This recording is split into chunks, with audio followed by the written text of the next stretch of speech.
And a lot of these are somewhat the usual suspects, but I want to go through them. So this is not, a hypothesis about what might be happening in a few years' time, especially with companies like Roblox, maybe even Snap. You're already starting to see this, right? Yeah. Hey, Kelly. Absolutely. You're starting to see the early formations. It is going to take several years to create this new world, which is the next generation of the internet. But I think you're already seeing it today. If you open up your Snap and you roll down the street, the ability to understand where your friends are they shopping in a certain spot, walk into that shop and, maybe try a shirt on virtually without even having to go into the dressing room, right? There's a whole breed of new applications that are being born, both from the consumer side and the enterprise side, that are going to really unlock some really great innovation that's going to make our lives a lot easier. It's going to take a long time. There are a lot of companies that are going to have to come together to create this world, but there's a lot of promise. And I think, Snap right now to us seems like they have already the early foundation nailed more than anyone. Clearly, Facebook is making a push as well. But we think there are going to be, various degrees of vendors that have different impacts in the new world of the metaverse. What is the metaverse? Think of it as the next generation of the internet, Tyler. Think of it as this new immersive way. So today, again, if you open up Google Maps, you just see, a street. Well, what if you could throw the headset on and you can actually, I was your broker for you're looking for a vacation house. I could walk you down that street. I could walk you into the local coffee shop, the stores, walk you to throughout the community, and you could see it in a virtual environment. So there's many examples. This is not the perfect one, but there are many use cases where we can meet and create a richer world, whether it's for play or whether it's for work. And I think there's an incredible number of applications that we're really early stage. And Brent, you describe one world.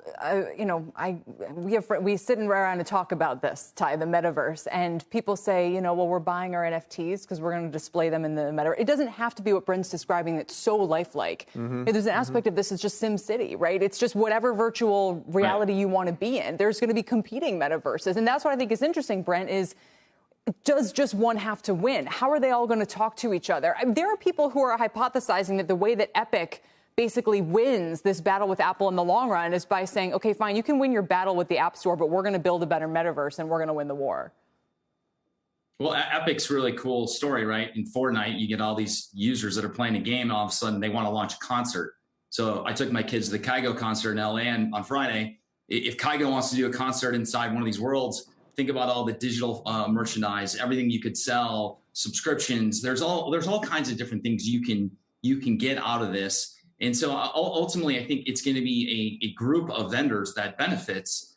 Mark Zuckerberg called this out on the last earnings call. It's going to be companies like NVIDIA, right, in the semi world. It's going to be Facebook. There's going to be hardware providers that you're going to have to put either glasses or a headset on to start this off. There's companies in software like Unity, which one of my colleagues covers, that's creating software to let these worlds come alive. So we're really early.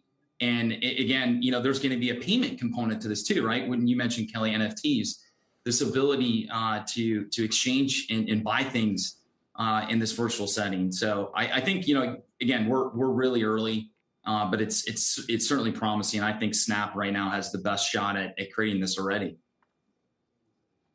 Commerce, quickly, Brent, commerce is one. I can see a medical application for this as well. Absolutely. Yeah. I mean, look, if you think about virtual medicine, and you go through, like, we're already doing a lot of our medicine virtually. Right. There's an incredible thing for, to put a headset on, do a checkup and do a review.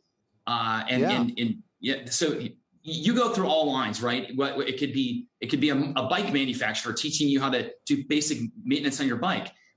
There's all kinds of, every industry is going to have an application, and that's what's so exciting. Yeah. So, long way to go, but very promising. Got to leave it there, Brent. We'll have you back. There's much more to talk about. Brent Thill, we appreciate it. Shepard Smith here. Thanks for watching CNBC on YouTube.